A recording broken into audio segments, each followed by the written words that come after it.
Thank you. Here you go.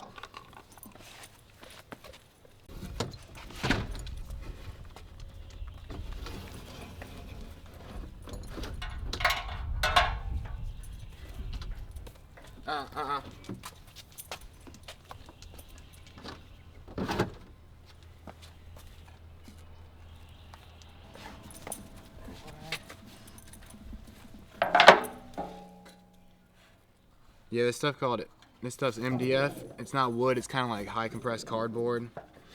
My dad likes to call it MFH. Motherfucking heavy. Because it's very heavy.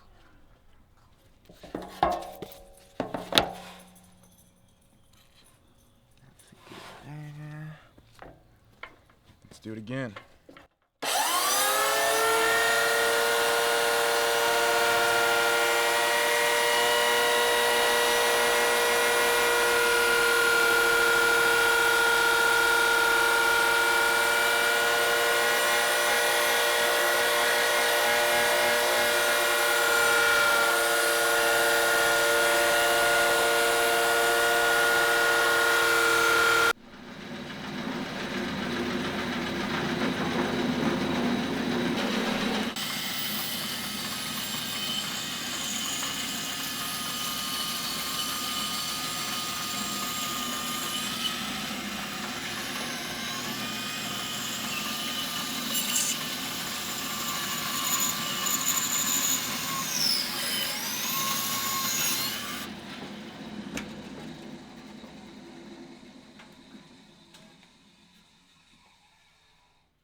I think I see guitar.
I don't know. There's some similarities between mine and like Telecasters, mine and standard Fenders, but they're gonna be substantially different for sure. If you see them, they're not gonna look like a Telecaster. They might remind you of one.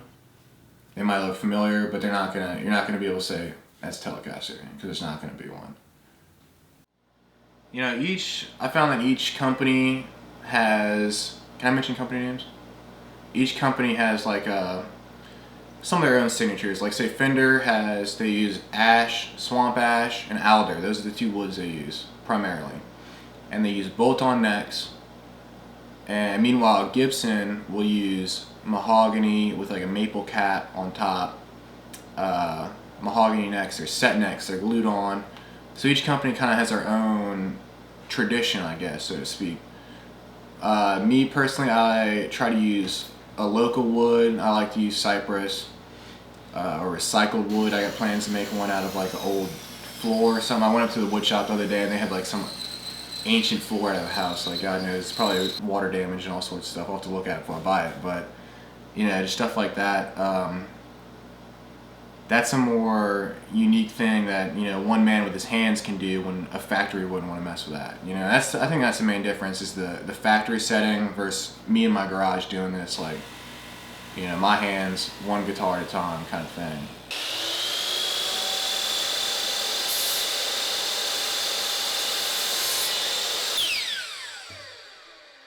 I don't know, man, you know, I feel like I just started listening to the music I like not too long ago. I feel like a lot of people grew up listening to a little bit of Led Zeppelin, a little bit of Nirvana and stuff, and I never heard that stuff. I don't know why. Like I just got into it a couple years ago.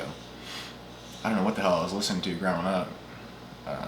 Stuff that lived and died real fast, I guess. Just kind of pop, just kind of screamo and stuff. And I don't know, it just didn't last. But one time I remember we were walking downtown and we passed this bar. It's this old school bar. We were going to the dungeon or something. You know, we were like 16. That's how it went. You know, go to the dungeon.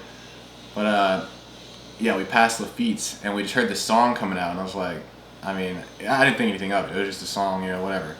And my friend with me is like, dude, that's Sister Morphine by the Rolling Stones. And I was like, all right, whatever.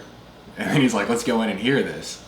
So when I went in and heard it, I don't know, this dude played that piano and he just played the Stones all night long. Dude, I fell in love with it. Like I knew a little bit about them. I knew my dad would play me a Satisfaction every now and then on the way to a soccer game when I was growing up, but like I didn't know about it then.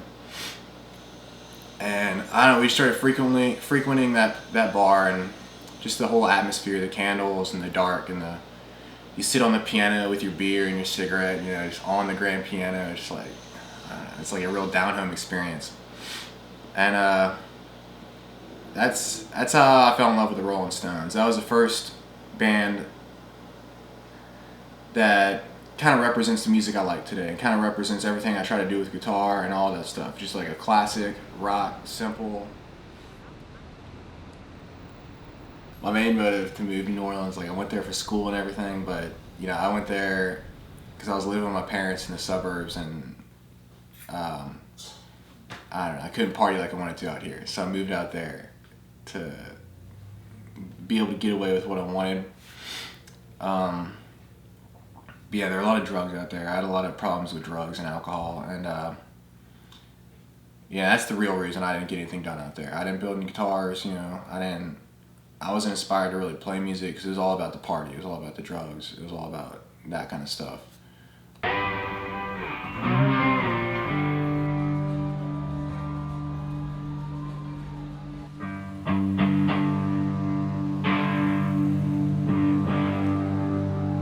I finally got my electric guitar, and I was just looking, and I was like, man, this is a piece of crap.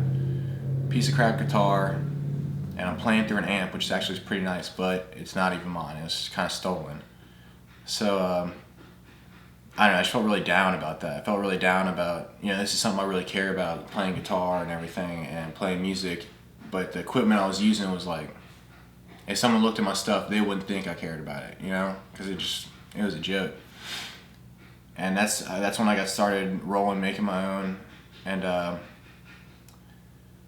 yeah, it fuels me big time to build myself as many guitars as possible. That's my plan. Like, I don't really plan on having an inventory with 3 guitars, but I figure one day I'll probably have like 20 or 30 of my own, and that might be an inventory eventually. You know, it might get to that point where I need to start selling my own. But that fuels me big time, man. 'Cause like back then, I didn't have the means to do this. I didn't have the drive. I didn't have the motivation, and frankly, I didn't even care enough to do it. And now, you know, this is like one of the main things I care about, man. It drives. There's a big drive to do this. I don't know.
Yeah, keep it rude. I think that's just, I don't know. You know, I'm inspired by, you know, where I'm from, the culture of New Orleans, and it's just, I feel like that's what it is. I had a teacher tell me one time, you know, it's a city of like elegant decay, and I feel like that all kind of fits in the same mold. You know, it's like, it's elegant, but it's all dirty and run down, and I don't know. It's just this rude thing to it. So.